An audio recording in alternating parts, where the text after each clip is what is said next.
नमस्कार, TV 27 news देख रहे हैं आप और मैं हूं आपके साथ ऋषिका जैन। मध्य प्रदेश बीजेपी की कमान संभालते ही जमीन पर सक्रिय बीजेपी अध्यक्ष हेमंत खंडेलवाल जल्द ही बड़े बदलाव करने की तैयारी में हैं। उनके अध्यक्ष बनने पर कई तरह के कयास लगने शुरू हो गए थे, जैसे हाशिए पर चले गए कुछ नेताओं को फिर फ्रंट लाइन में लाया जा सकता है या फिर युवाओं के साथ सामंजस्य बनाकर नई लाइन भी तैयार की जा सकती है। उसी का हिस्सा है संगठन में बदलाव, जिनमें कुछ नेताओं को नई जिम्मेदारियां मिल सकती हैं तो कुछ जिम्मेदारियों से मुक्त भी हो सकते हैं।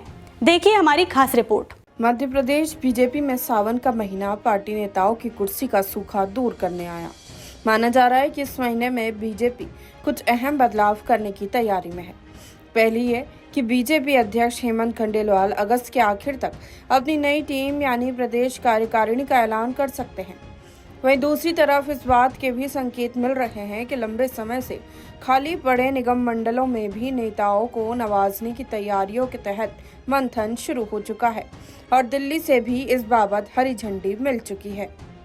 देखिए, भारतीय जनता पार्टी में संगठन सदैव नेता कार्यकर्ताओं के काम का मूल्यांकन करता है और मूल्यांकन के आधार पर उनको दायित्व दिए जाते हैं। पार्टी में कभी किसी पद की होड़ नहीं होती है। जिस व्यक्ति को भी पार्टी द्वारा संगठन, निगम मंडल, मंत्रिमंडल या जहां भी पार्टी उपयुक्त समझती है, जो भी दायित्व दिया जाता है उसके अनुसार निर्वहन करते हैं। मध्य प्रदेश में विधानसभा में प्रचंड जीत भाजपा को मिली, लोकसभा में 29 की 29 सीटें भाजपा जीती। ऐसे में जो कार्यकर्ता लंबे समय से पार्टी के लिए काम कर रहे हैं, निश्चित ही पार्टी उनके विषय में सोच रही है और जल्द ही पार्टी द्वारा निर्णय लिया जाएगा।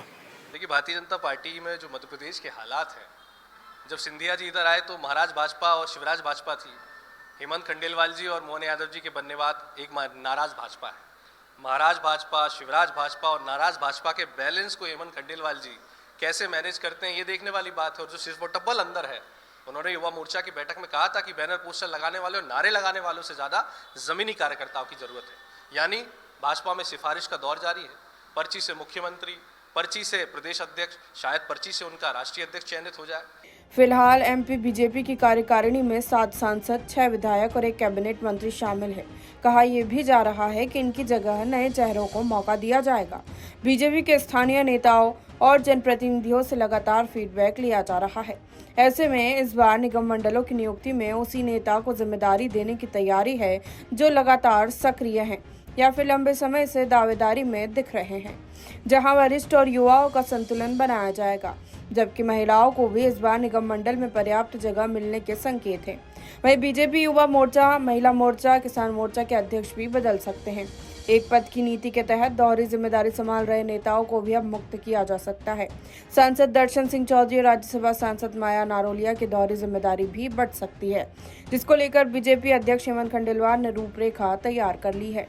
किसको मिल सकता है मौका? विधायक जो मंत्री नहीं बन पाए, ऐसे नेताओं को संगठन में अहम जिम्मेदारी। जातिगत समीकरण, ऐसे नेता जो पार्टी की रणनीति के मुताबिक जातिगत संतुलन साधने में जरूरी हो। बड़े नेताओं के करीबी, पावर सेंटर के इर्द गिर्द घूमने वाले नेताओं को ऐसी नियुक्तियों में जगह। संगठन में सक्रिय नेता, भाजपा की जिला कार्यकारिणी, नगर निगम में एल्डरमैन, कॉलेजों की जनभागीदारी समिति, जिला योजना समिति के अध्यक्ष पद भी इन्हीं समीकरणों का हिस्सा बनते हैं। असल में निगम मंडलों में नियुक्तियां सिर्फ जिम्मेदारी का बंटवारा नहीं, बल्कि पार्टी के भीतर असंतोष दूर करने और भविष्य की रणनीति मजबूत करने का भी जरिया होती है। यही वजह है कि इन पदों पर हर नेता की नजर रहती है। अब इन नियुक्तियों में किसका बेड़ा पार होगा, ये आने वाला समय बताएगा। टीवी 27 न्यूज के लिए प्रसन्न शहाणे की रिपोर्ट।